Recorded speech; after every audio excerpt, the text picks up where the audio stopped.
Hey guys, what's up? Welcome back to the channel. It's Cynicalex. Good morning. And today we have the patch notes for update 4.4 in Marvel Future Fight. And we're going to cover them in just a second, but I wanted to point out to you guys that when you log in now, you will see the maintenance notice, and more importantly, the maintenance notice when the maintenance is done, which is 6 hours after that timer expires. I will be live on twitch.tv/Cynicalex with the new update, as I always am. So make sure you get yourself to Twitch. Make sure you're checking out the live stream with the other 1,000+ people that are going to be there. Show your support, and also get a sneak peek and the first look and my first thoughts and everybody else's first reaction to all of the new stuff. Characters, uniforms, game modes, etc. World Boss Ultimate stages, because we're going to be saving all of that gameplay for after the update. Now, jumping into the update, I think my quick and dirty reaction for those of you that don't have a lot of time is some good, some bad, some weird. I think this is definitely a mixed bag update, and I think it does feel a little bit kind of like filler to some people, especially because some of these characters are not directly related to best-selling or long-running comic series. But I think, you know, if you keep an open mind, you will find some things in this update that you do like. So here we have a really quick rundown on what is going on in this update, the kind of major key points. 4 new characters, 3 new uniforms, a new tier 3, a new World Boss Ultimate, and then the following new game content, which has been now revealed to be the heroic quests, which are kind of like story missions. And then a new uniform collection system, which is similar to the card collection system, and then some gameplay improvements. So we're going to go through now and check out the characters, see what we can expect from each one, and I'll also discuss their availability in the game as I'm going through. So Arachnite is a combination of Spider-Man and Moon Knight. The good thing is that he combines the best parts of both characters. He's got a heal on his tier 1 passive like Moon Knight, and he's got guaranteed dodge on his tier 2 passive. So that's really good. He's very, very defensive from the looks of it. And then he's got some interesting skills. We've seen a lot of iframes from some of the videos, but we also assume he's going to have a lot of iframes because both, well, Spider-Man and Moon Knight have a lot of iframes actually. Interestingly enough, he also has Fracture on one of his skills, Web Chaku. So that should be interesting to see more characters come out with this skill, because right now Strife is the only one who applies Fracture. He's also got the defense down, which is important because we've seen that play a major role in the rise of characters like Deadpool. He's got some other skills with debuffs to the enemy and buffs to himself. He's got immunity here with a big self buff. So he seems to be an interesting character, but we'll have to see just how the rest of it plays out because the speed class is so strong right now. He is available through the new quest type, the heroic quest, and we'll talk about that, but he's not necessarily free to play. And then we have Ghost Panther, a universal type, and we don't usually get universal types. It's been a long time since an update came out that gave us a new universal character, so it's nice to see. He's got a very meta passive. His leadership is actually quite good. It's fire damage and crit rate, which is a nice combo. Should make him an excellent lead for characters like Jean Grey. But then it's really in the tier 1 and tier 2 passive that you start to see how powerful Ghost Panther really is. He's got his own super armor, he's got decreased physical damage and 90% chance to be immune, but then in the tier 2 to all allies, fire damage goes up by 50%, which means his total fire buff from the leadership and the tier 2 passive, if you use him in the leadership slot, is theoretically 80% fire damage. That's right, Satana. Move over. And then he also gives the classic 15% less damage from villains and 45% more damage to villains, the Coulson Valkyrie buff. So we finally have a universal type to take advantage of that type of buff. Now, unfortunately, this character is only available through the bio sub portion of the game, so you will have to pay in to unlock his biometrics to then start ranking him up with tickets and stuff like that. But, you know, he's a very powerful support and possibly leadership character. And then his skills are actually pretty good. He's got, it's called a summon, but it's not really a summon. He's got stuns, he's got fire damage. His third skill, Ancient Spirit, seems quite good. He's got immunity. He has a damage accumulation, which means he'll get a damage buff for a set amount of time in addition to the immunity. And then he also has an additional 5 seconds of immunity on his 4th skill. So between Ancient Spirit and King's Wrath, he's got 10 seconds of immunity, which will also stack with whatever iframes he has to make him very hard to kill. Not necessarily a huge damage dealer, but he could be with his tier 2 passive, so we're gonna have to see how that works out. And then we have Iron Hammer, another universal type, so he took Thor's typing instead of Iron Man's, which is fantastic. So we're getting not 1 but 2 universal types in this update. He's got probably one of the best leaderships for new players in the game. It's got the skill cooldown that Iron Man gives, which is crucial for new players who don't have it built up on cards, but then he also has energy attack and lightning damage, so that should be interesting. 30 and 30 is actually pretty damn good, especially for characters who have mixed typing of skills like Storm, who has, I believe, some lightning and some just regular energy attacks. But for someone like Thor, I think a flat 60% lightning from Lincoln is still probably better, but we'll have to test it and see. But then you have to also consider his tier 1 and tier 2 passive. Now these only apply to himself, so he's not buffing the team, but still, he's got immunity to lightning damage, which makes him a hard counter to any lightning dealing character that doesn't have penetration. Now it doesn't mean he'll counter Thor, because Thor has penetration, but for Nebula, Black Widow, and Storm, yeah, and Jane Foster, they're getting hard countered, which is pretty cool. And then he's got a buff to his abilities here on Overload with super armor as well, so it makes him kind of a bit flexible in that department, but he doesn't seem too outrageously strong. And then he's got skills with lightning damage and shock, stun. He has a heal on his 3rd skill, Lightning Rod, which should be interesting. It's a 1% heal. Hopefully it goes up to 5 or 6%, and that's on a 5-second cooldown when you have max skill cooldown. So a heal every 5 seconds sounds pretty nice to me, at least when you play him manually. He also has Fracture on his Hammer Beam skill. Hammer Beam sounds like an amazing name for a skill. It also has All Defense Down, which stacks, and because this is a V-pad skill, this means it's a channeling skill, that All Defense stacking, if it stacks on every hit, should get to -25 very quickly, so that's really nice. And then it also gives him 4 seconds of immunity. And then he has a final skill, Iron Barrage, which also sounds cool and also gives all defense down.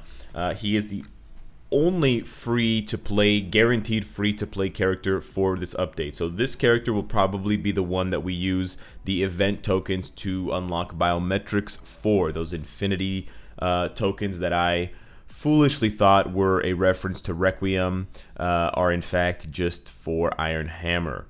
And possibly Arachnite. We don't know yet. And then we have Weapon Hex. Weapon Hex is available for the X Gene sub. So we have Ghost Panther for the regular biometric subscription, and we have Iron Weapon Hex from the X Gene bio subscription method of collecting character bios. Her leadership seems pretty boring, but then she has a bit of a typo, I believe, with her tier 1 and tier 2 passives. I think they need to swap, or they should have swapped, or they accidentally swapped the all allies and self kind of tags, because it doesn't really make sense that all allies on the team are going to get a summon with 50% of their stats. Now, if that's true, then opens up a whole new world of possibilities, especially for characters like Wolverine or Captain America, or just super tanky characters like Thanos, who can get another version of themselves with 50% stats, which is still super tanky. I don't think that's going to happen, but I don't know, maybe. The wording on it's a bit weird. And then also, she has an activation rate of when her HP is below 99%, applies to self, recover HP. Again, this is all under the umbrella of applies to all allies, so I think there's a typo there. And then her tier 2 passive is also really good. Applies a 20% increase to all buff effects, which means that any buffs she gets from damage proc or an invincibility proc will be buffed. And then she also has a 15% buff to her attack and speed, which gets affected by the 20% buff, I believe, and then a crit rate and damage decreased received. So pretty all-around strong character. She has cool named skills, Space Distortion, Breaking Point. Weapon Hex seems like a pretty interesting new skill because it applies a damage buff equal to the amount of true damage dealt to the enemy. So this is a damage accumulation skill, but it's not the damage that she receives. It's the damage that she deals to the enemy. So it's kind of like deal enough damage, get a buff so you can deal more damage. So it's pretty interesting, and you'll be able to stack this basically forever because it's got a 10-second buff duration, and it's a cooldown of 5 seconds. So as long as you keep casting Weapon Hex, and you'll have the buff up after the first time, you'll be able to reach the cap on damage each and every time. You'll be able to basically have this buff up all the time, and it gets buffed by the 20% buff, which you can see kind of gets out of control. But it doesn't continue to stack. And then she also has an all defense down skill, and then she has a mind control skill as well. It starts off at 1 second, but it might go up to 5 or 6 seconds when the skill is leveled. And it also has immunity, and it also has a really strong self buff. So she seems like a pretty powerful blast type character. Keep in mind, and this is kind of reiterating what I was saying about acquiring the characters. Keep in mind that the one major downfall for a lot of these characters, for these 4 new characters, is that because they're so new in the comics and because they're kind of an offshoot of existing characters, Spider-Man and Moon Knight, etc., there's a low chance that they will ever get a uniform, and thus their potential kind of rests on however strong they are now. Unless we have new mechanics introduced into the game that somehow grandfather them into a new system or into an old system that's no longer worked, it's very unlikely that they'll ever, gain more stats or more damage than whatever their caps will be when they come to the game now. So just keep that in mind. And then we have 3 new characters. We got Quicksilver, Agent Venom, and Medusa, or not characters, uniforms. Quicksilver is getting his chain hit damage increased. Some people were incorrectly assuming that this was the nerf to Quicksilver, and it wasn't. The nerf just had to do with one of his skills, his 4th skill, dealing twice as many hits. So instead of dealing 36 hits per cast, it was dealing 72. That has nothing to do with chain hit damage. Chain hit damage is the amount of damage that you do when you're chaining multiple hits in a row, and it increases that damage. So it's different, but it does make him stronger, and we'll have to see. I don't think he's going to take over Winter Soldier's spot for Extreme Alliance Battle Speed Hero, because Quicksilver only has 50% ignore dodge, but Winter Soldier has 100% ignore dodge with his 4th skill buff, and Winter Soldier has a self-buffing leadership with 30% physical attack, whereas Quicksilver still needs a leadership or an ignore dodge leadership to make up that last 50% if he doesn't have a CTP of energy. So I don't think he's going to win, basically, but we're gonna have to wait and see. Agent Venom is getting a heal and more damage against supervillains. Agent Venom is also a bio sub character, so if you do want to pick him up now in order to pick up his uniform, you can double down on both him and Ghost Panther. And then Medusa's getting her long-awaited Monsters Unleashed uniform. It enhances the effect of the skill Merciful Queen, which I believe is her leadership, which seems pretty lame. And then the uniform cost, pretty straightforward. The tier 2 character, or the native tier 2, has a more expensive uniform. Otherwise, they're all $750. We have Black Panther's tier 3 ability, King of the Dead. Very cool name. I don't know about the skill effect, though. Personally, I thought that Black Panther needed some survivability. Unfortunately, I don't see that survivability anywhere on this skill description. There's so many different effects, and they're all offensive. Now, of course, this appears to be an iframe, so he's not going to get hit during this skill, but he has trouble staying alive in between ultimate skills, and I really wanted him to get some kind of mega heal or 10 seconds of invincibility like Ant-Man, but he is not getting it. So we'll have to wait and see. If he's all damage, that might not be a bad thing, but it might hurt his survivability, and that does put the character into question moving forward. Then we have 7 characters that can achieve their potential. It's the 4 new characters plus the 3 characters to get their uniform. Remember, level 70, you need to take them into World Boss stages or World Boss Ultimate stages and play with them to increase their potential. Once their potential hits 100%, you can then begin to level them up to 70 by using Black Antimatter or Chaos Nornstones or Cosmic Cube Fragments, and also biometrics to level them up. Presumably for Weapon Hex, you will need to use Phoenix Feathers if she's a mutant, but we'll have to wait and see if she is. I don't think it said if she was a mutant, but that would be a bit of a deal breaker for her to get to level 70 if that's the case. So just try to keep that in mind before you go gung-ho on your weapon hexes.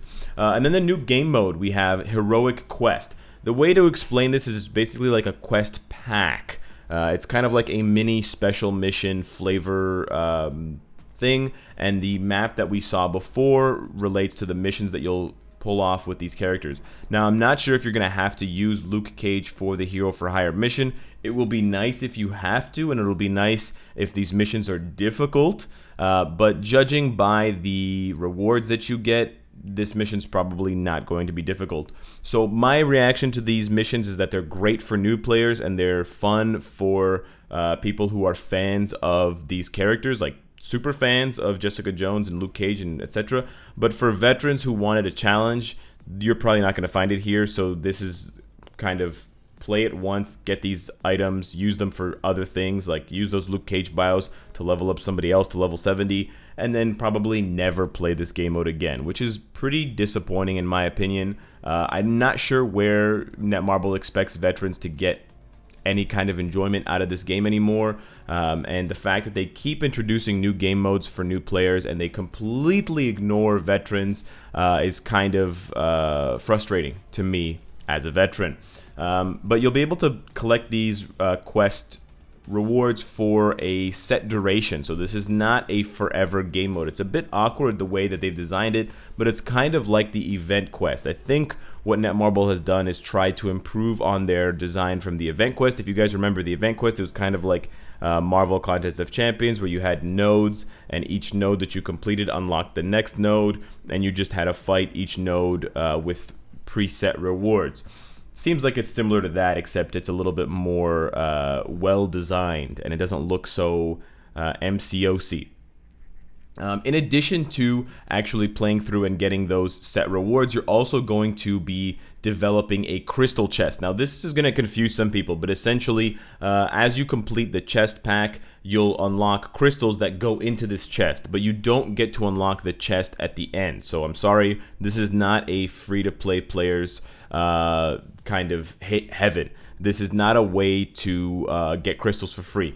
At the end, when you've filled up the chest, you can then pay a certain amount of money, real money, to unlock the chest. Now, it's possible that you'll be able to put lots of crystals, hopefully more than 600, into the chest, and so it'll have a better value than a lot of the crystal purchases in the shop. And that will be a way for free-to-play players who want to spend some money outside of a Stark Stash to do so in a way that is low cost and in a way that still gets them a large return on crystals. But I expect at least double this, 1,200 crystals for $3 as a ratio. I think right now this is just not worth it. 600 for 3 is just not worth the effort, but you don't have to unlock it, so there's that. Additionally, because these game modes expire after a certain amount of time, it means that you won't be able to play them again unless you either pay or unless they reopen. So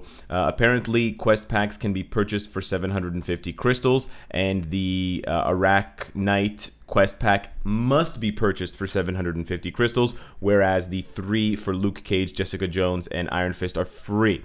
So you have to pay 750 crystals up front like a uniform to unlock Iraq Knight's quest just to get biometrics for him. We're going to have to see how many biometrics you get, because if you get 400, it's not really enough. It's almost enough to get his gears to 20 if you use a mega rank up ticket, but that's a lot of additional resources to spend on a character that's never going to get a uniform. So it's a little bit awkward. If you get more than 400 biometrics, or if you can farm the biometrics, for those 28 days, and you can theoretically get thousands of biometrics, that's fine. But we really have to wait and see what the rewards are behind that door, and I'll, of course, open that door for you on the live stream and you guys can check it out. But that's really going to measure for us whether this game mode is semi worth it or just a complete garbage cash grab that you should avoid.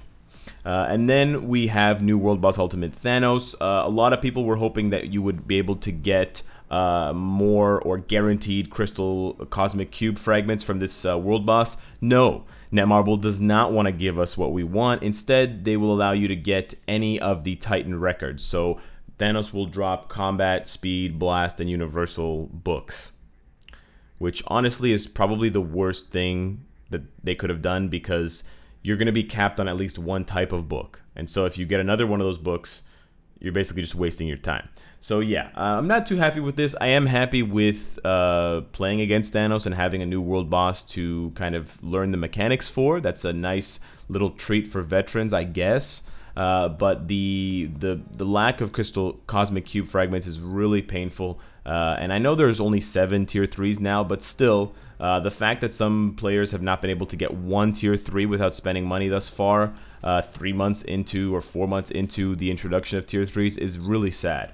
And then we have a uniform collection feature, and this is essentially going to make it easier for players to identify which uniforms are best, hopefully, if the recommended uniforms are actually properly curated. So that's a nice little resource for new players. And then when you get uniforms to Mythic, they'll unlock in this pretty cool looking splash page, which relates to the kind of grouping of those uniforms. So Age of Apocalypse uniforms, Ragnarok uniforms, etc. And then once you unlock that to 100%, which means mythicking all of the uniforms, you will get a small reward, which in no way gives you some kind of refund or return on the cost. I mean, the cost involved here in getting these 4 uniforms to Mythic is like, what, 5,000 feathers? Especially for Wolverine's uniform, and then you get 300 feathers in return. So this is kind of, I don't know what this is. This is a reward for Mega Ultra Whales / Super Veterans who are huge fans of very specific subcategories of Marvel comics. Yeah. Okay. I guess it's something. It's definitely something. And then they're also introducing a new point system. This is the loyalty point system. This is kind of like VIP, but it doesn't stay forever. So whereas your VIP level lasts forever, this will disappear after a certain amount of time. I believe it looks to be about 28 days or a month. It might be a little bit shorter, but once you get certain number of loyalty points per month by purchasing things in the store for money, you will be able to unlock certain rewards. And the rewards are actually not bad. For a total of 35 loyalty points, because it's 5 and then 10 and then 20, you get 300 crystals. So there is a way to kind of not game the system, but calculate when you're making purchases how many loyalty points you'll need to get some additional items, which could be very good, like a fully awakened ISO 8 set right after the crystals, all the way up to a 6-star mega rank up ticket. Now this is pretty much exclusively for those players who like to spend in large chunks rather than making small purchases now and then. This will encourage you to make one large purchase once per month of multiple items. This is particularly good for something like Black Friday, where many things are discounted, and hopefully they'll have some kind of sale or some kind of promotion in the future where they'll offer more loyalty points for a few purchases, which would make the system possibly valuable to certain players, especially to reach that first plateau of 300 crystals. But yeah, this is just another way to encourage you to spend money, guys.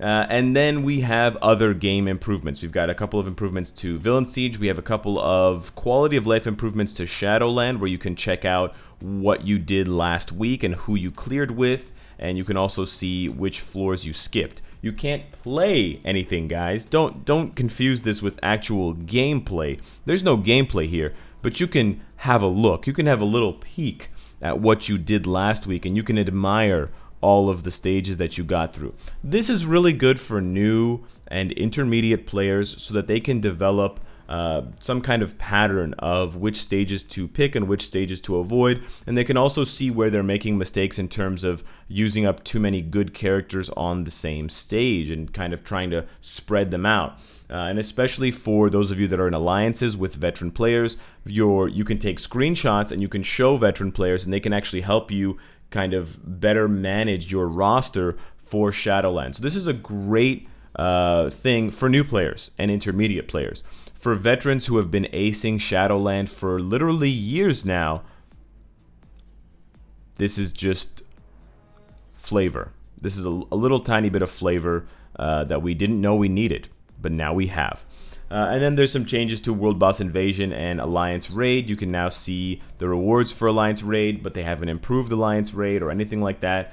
Some changes to Uniform XP, some changes to clear ticketing and auto repeat. A pretty nice, to be honest, quality of life change for the assemble points and collecting energy, because let's be real, if you're spending assemble points on anything except energy, you're doing it wrong. And then an ability to collect all of your daily rewards when you've unlocked them, rather than having to click, 7 times per day to collect them all. And then a couple of other game fixes. Probably the only notable one here is fixed an issue in World Boss Ultimate where Blade Twister would hit an illusion like a striker and then apply to the whole team, which would make you get snared for no reason. So those are the patch notes. Like I said, a little bit of good, a little bit of bad, a little bit of bizarre, mixed bag, but we'll have to see it all in person, possibly, and hopefully there's some other things kind of behind the veil that haven't been included in the patch notes that will surprise us and hopefully pleasantly surprise us when the update goes live. I hope to see all of you guys there on twitch.tv/Cynicalex. Subscribe if you enjoyed the content and you want to support me. Hit the bell if you don't want to miss any of my videos. And of course, if you like what you see, I hope to see you again tomorrow. Take care.